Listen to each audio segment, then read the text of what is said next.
Good evening, all my fans. This is your average Jen coming to you from my bedroom, and of course, the cats are in the background, and I'm sure he's going to want to climb on me now. So, today, we're going to go over, well, not we're going to go over, but we're going to listen to some stuff on the United Auto Workers strike. And I haven't listened to this one a whole lot, so it's going to be a surprise for me just as well as for you as to what the content is going to reveal. Oh, wait, what did I do? Did I do that right?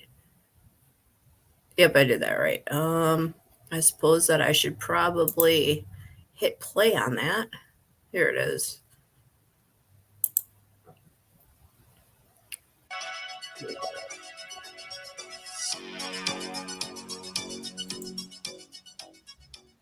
Hi there, and welcome to I'm Only Human, a podcast that attempts to explain how to coexist with other humans.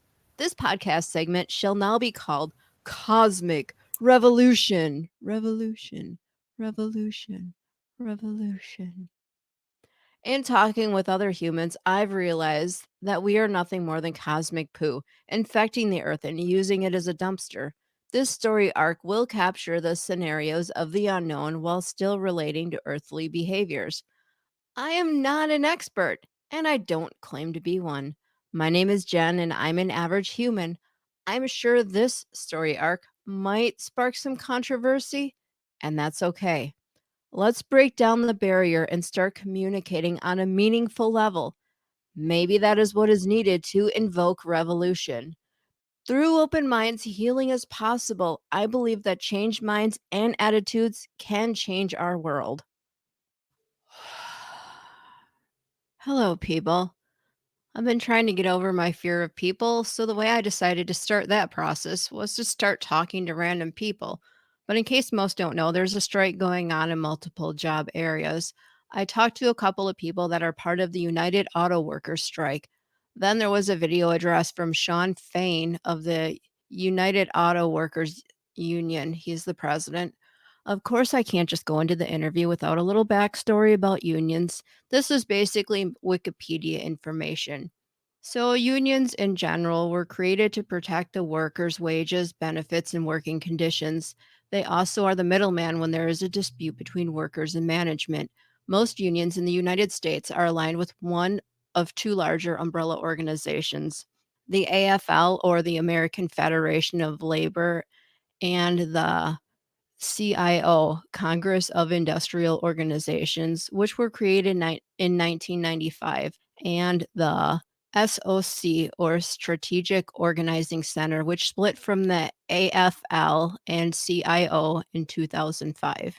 Union workers averaged 10 to 30% higher pay than non union employees in the United States. Unions are a big political factor through mobilization of their own memberships and through coalitions with like minded activist organizations around issues such as immigrant rights, environmental protections, trade policy, healthcare, and living wage campaigns. I'm not going to go into the whole history of a union, I'll save that for another time. So here's the interviews and the audio of the video, but there will be a link into the show notes if you want to see this full interview with Sean Fain. Okay, this is Jen from I'm Only Human here at Milwaukee Mopar strike. Why don't you tell me what's going on? Well, we're out on strike because of the UAW. It's September 14th over the contract to the Big Three, which we thought was fair and equitable, and it was all denied. Trying to get back concessionary stuff for 207 and 208. So they called out X amount of thousands of people. Also, we were targeted to be closed. All of the Mopar facilities owned by Stellantis. So it's one of the reasons we're out. But they've been back at the table trying to get half back, but we're still not set on cost of living and job security language. That's basically what we're after right now. Okay, and how long have you been on strike? Been on strike 14 days. 14 days. 14 days. Is it scary to be on strike? I've never been on strike. Nah, it's always a tactic. You got to go on strike when people don't come to agreement on things with the contract, and it's what we had to do to get some things resolved in our contract. And what if they don't resolve it? Then what happens? Well, we Because you stay can out. only be out for so long before the cost of living overtakes you. Well, that's true, but we get a strike fund that was set up by the UAW. We're paid. They did bargain back to get our health care back. The company's covered that. But we're going to stay out until agreements can be made. I mean, every demand is hard to get met, but I mean, we're going to go after what we can for the best way, especially on cost and ending of tiers. The tier system's torn this industry apart. I think it's like that everywhere you work. Like I could be making way more than what I make, but I need my job, so I can't really rock the boat. What we got here is we have temps that work 8 years and then another 8 years to get up to full pay. That's not right. That's a tier system. A temp for 8 years? Yes. We got a temp here right now. He's been here 8 years, That's working full horrible. time. Yeah, that's pretty bad. Yeah, and so they don't get the same benefits or nothing. And you can't do that. It's right. You can't. It's supposed to be equal work for equal pay. That started back in the 50s. Right. So. Well, I agree with that. You shouldn't treat. And my whole thing is, and what I want employers to understand is, we're humans, and we have to be treated like humans, like equals. Like just because they wear a suit and they have a degree doesn't mean they're better than we are. Well, plus they took 30% raises where we ain't got even 5% in the last 8 years over what it was. In 2007, we made $28 an hour. We make $31.75 now. It's 23. I have to work at least 1 hour just to put like a half a tank of gas in my car. That's ridiculous. Absolutely. People shouldn't have to live like that when it's a luxury for anyone else. Absolutely. When they're making 24 million, that's the hard thing to bargain with somebody when they're making 24 million a year. Right. They can't relate. And that's No. that. How do you relate to someone who just doesn't care? It's hard. It is. Yep. There's no bargaining into that. Well, if you do that, you dive into the history of the UAW and how it was formed and why. It invented the middle class. Unions invented all unions, trade unions, any of them. They gave a better living, Right. UAW is one of them that gave social justice and work justice. I wonder when that all changed, because it's definitely not better now. No, it changed. It started revolting back in the 80s when you started having gas crises and letting more imports in and everything like that. They compete against the Hondas and Toyotas of the world. We pay substandard wages. A lot of jobs move to Mexico, overseas. Makes a big difference. They got to organize everywhere. And then quality goes down too. And then it's all a domino effect, and they don't understand it's all a domino effect. When people ain't got the money, they buy what they can afford. That's what right. happens. Including employees, they buy what they can afford. Yes. And here at the UAW, a lot of these people can't even afford the car we build. Like I said, they marked the car up 30%, and our wages ain't went up 5%. You can see it. Stellantis made $12 billion in 6 months. Yeah, I know that there's probably been an increase in gold prices and stuff like that, but yeah, we don't see a raise from that. No. We don't see anything, and we're working hours and mandatory overtime and 10-hour days and just a 10-minute break here and a 10-minute break there. That's all we get for a 10-hour day. Yeah, that's wrong. It is. Absolutely. But at least I'm grateful I have a job, so there's that. Yeah, but you can always get, make better. It could be better. Right. Because sometimes the adage of honestly being honest with you say grateful to have a job gives them the upper hand. It they does. think they got you. You never, it's like saying live to fight another day. No, you fight for the day you're in. Don't say that, because that's again letting them win. I'm trying to change the world just by getting through to people, and we'll see. We'll see what happens in the future. Who knows? Well, the strike here that Brother Fain's doing will change a lot for the middle class. Well, I really hope so. That's why he's doing it. Okay. I wish you all luck. All right. Thank you. Thanks. All right. Okay.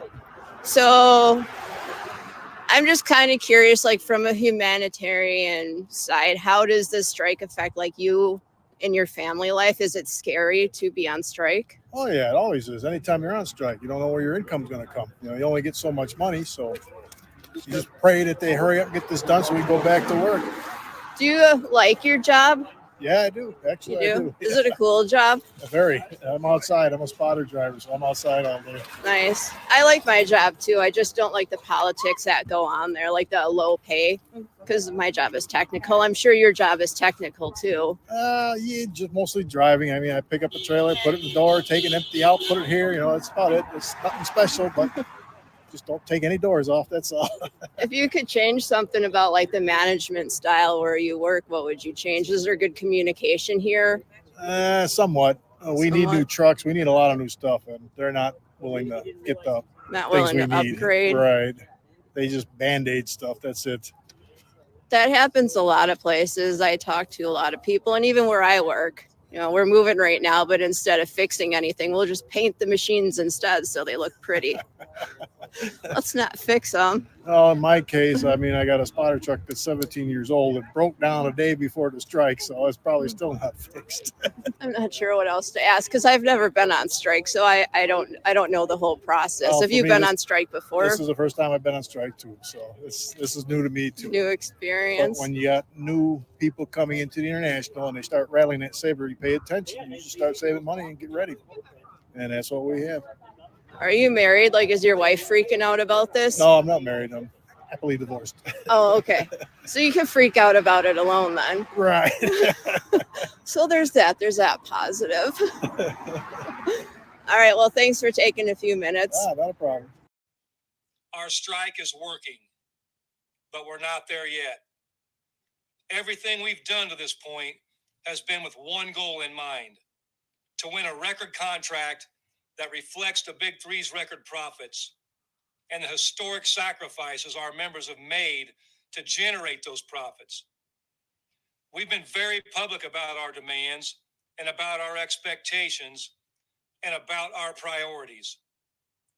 Everybody and their brother knows that we've been fighting for economic justice, for a just transition, for cost of living allowance, for meaningful wage increases, for retirement security, to end tears, and to win work-life balance and more. I wish I were here to announce a tentative agreement at one or more of these companies, but I do want to be really clear. We are making significant progress. In just 3 weeks, we have moved these companies further than anyone thought was possible. So let's take a look at where things started and where we are now. Looking at wages, our first wage proposal from the companies was a 9% raise from Ford. Now, with members standing up everywhere, 3 weeks into the strike, our top offer is 23% from the same company. That's 2.5 times higher than they started. It's not where we need to be, but it's a hell of a lot further along. Both GM and Stellantis are behind Ford at around 20%, and we think they can catch up and then some. Looking at cost of living allowance, we heard for years that cost of living allowance was a thing of the past and we'd never get it back, that we couldn't go back to a cost of living adjustment formula that protected against the worst of inflation. Suddenly, 3 weeks into our stand-up strike, we've got 2 of the Big Three automakers committed to returning to our 2007 cost of living formula. Ford and Stellantis have agreed to reinstate cost of living allowance, and GM isn't far behind. And we're going to get them there. Looking at temps, let's talk about the temps who have been abused and exploited by the Big Three for way too long. This part of the workforce used to be a small group, used only to cover for short periods. Now, they're an entire subsection of our union who have very few rights, low pay, and no certainty with their future. In 3 weeks, we've won raises for temps to $20 an hour at GM and Stellantis and $21 an hour at Ford. All 3 have made commitments around converting temps, but there's still a lot of work to be done, both on the wages and the conversions. Still, we're making big strides that will end up changing the lives of thousands of our members. When it comes to wage progression, it's another serious area of progress that we've been working on, and that's looking at the progression it takes to get the full pay. Going into these negotiations, it took 8 years for workers to make it up to top rate.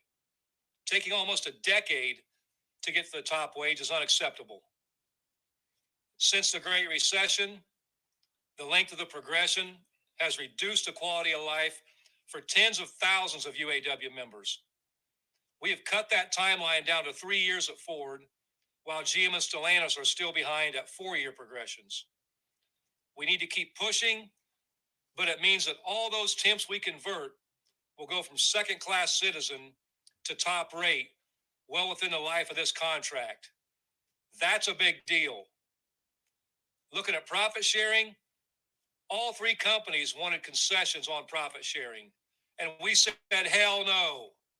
Not only did we beat back Ford's concessionary profit sharing formula, we made enhancements. We have also successfully beat back the concessionary demands being made by GM and Stellantis. Looking at job security, 2 weeks ago, we let Ford off the hook in our strike expansion because they agreed to some core job security proposals, like the right to strike over plant closures, which our union has never had. Last week, at the last minute, Stellantis agreed to the right to honor picket lines and made other important moves on job security. And now today, because of our power, GM has agreed to lay the foundation for a just transition. Looking at skilled trades, all the big three wanted to do was give little or nothing. We're fighting for a $2 an hour tool allowance. Now, thanks to our stand-up strike strategy, Ford has given up $1.50 tool allowance. Stellantis has given up $1 an hour. But GM is still refusing to budge. Looking at retirement security, finally, we're still fighting hard to win retirement security for both our pre-2007 and post-2007 hires. For those members who still have a pension, we know you've gone far too long without an increase, and we're pushing hard to change it. For those members who never got a pension or post-retirement health care, we're fighting like hell for real retirement security. But the companies are fighting like hell to keep our retirement uncertain and insecure. As people who give their lives to these companies, we never should have lost those rights. This strike is about righting the wrongs of the past and winning justice for all of our members. We want the public to understand our fight and to side with us, as poll after poll shows they do. But it's not about theatrics, it's about power. The power we have as working class people. We've shown the big three that we're not afraid to use it. And we have shown the big three that we are ready for a record contract when they are. Theatrics don't cause companies to agree to double-digit pay increases. Theatrics don't result in a right to strike over plant closures. Theatrics don't win cost of living allowance. Theatrics don't result in GM battery cell manufacturing to be under our national agreement. Strikes and the threat of strikes by a unified membership are what delivers. Our goal here is not just to pound the table and show management how angry we are, and we are angry. Our members are angry, and they should be. We've made that crystal clear to these companies at the bargaining table, and that anger has moved these companies to a point. But our goal is not just to get mad and shut it all down. Our goal is to outsmart and out-organize corporate America. I'm reminded of the words of Reverend Dr. Martin Luther King Jr., reflecting on the UAW of a former generation, when Dr. King said, "Power is the ability to achieve purpose. Power is the ability to affect change, and we need power." The billionaires and company executives think us auto workers are just dumb. They think we don't get it. They think we only understand the power of a supervisor yelling at us or an assembly line coming at us. They look at me and they see some redneck from Indiana. They look at you and see somebody they would never have over for dinner or let ride on their yacht or fly on their private jet. They think they know us. We may be foul-mouthed, but we're strategic. We may get fired up, but we're disciplined. And we may get rowdy, but we're organized. We've been very careful about how we escalate this strike, and we have designed this strategy to increase pressure on the companies, not to hurt them for its own sake, but to move them, to get them to say yes when they want to say no. And today is a perfect example of that. 2 weeks ago, Ford agreed to some core job security proposals showing us they were ready to bargain. Last week, Stellantis did the same thing. And this week, GM did something that was unthinkable until just today. They agreed to put the future of this industry under our national agreement. This victory is a direct result of the power of our membership. It's your willingness to stand up when called. It's your commitment to winning what you are owed. The companies see it, the world sees it, and today I was ready to call on one of GM's biggest and most important plants to stand up. And it was that threat that brought GM to the table. The big three know we're not messing around, and they know if they want to avoid further strikes, then they'll have to pony up. And I've heard members who want to bring down the hammer, strike all the truck plants, hit the big three where it hurts. And there is a time and place for that. And believe me, if the big three don't continue to make progress, that time's going to be coming real soon. We're not going to wait around forever. We're not here to start a fight. We're here to finish one. In closing, I would like to say that the opinions expressed here were strictly of my own making or by my guests. Take what you like and leave the rest. You may come to realize that you may not like me or what I want to share. Let's talk to each other, reason things out, but let there be no gossip or criticism of one another. Instead, let the fellowship of ethical human behavior and the serenity from positive human interaction help you grow and chill out one experience at a time. I would like to thank my higher power for guiding me through this podcast. I hope to spread the message of love, hope, and understanding by touching one life at a time. If you like this podcast, please like and share it. Comments also help other struggling people find it. I am now listener supported. If you would like to contribute, please feel free. There is no obligation. If you would like to share feedback, you can email me at averagehumanbeing1875@gmail.com. There is also a link you can click if you'd like to send a voice message and add to the content of the show.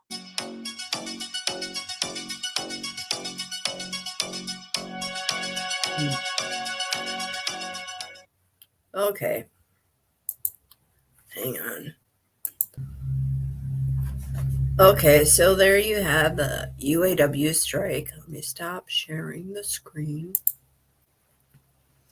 Okay, so some thoughts that popped into my head while I was listening to this, and I wrote like a whole bunch of stuff down here. Pardon me. All right, I wrote down about the work-life balance that I don't think it exists anymore, just because nobody can afford to live. We mostly we work just to exist. Sorry again.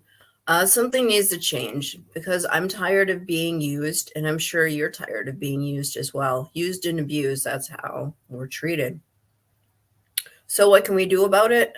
I'm here to say that voting does no good because it's all the same people or same type of people. We can never be successful if we are ruled the way we have been ruled. I'm not talking about here only in the United States. I'm talking about globally. People are tired of being treated like less than dirt for the gain of the people above us. I mean, we don't treat people like humans anymore. We just treat each other servants. All right, let's see. Yeah, we need to take back control and fire all government because they have proven they are not for we the people. Like even we the people are ruthless and cruel to one another, so that doesn't help matters either. Change will never happen if we don't begin with ourselves. I guarantee that we are all our own worst enemy. And I keep talking about recovery because that is the only way to begin the change that we need for ourselves and for each other in order to make the world a better place. All right. Bye-bye. See you next time.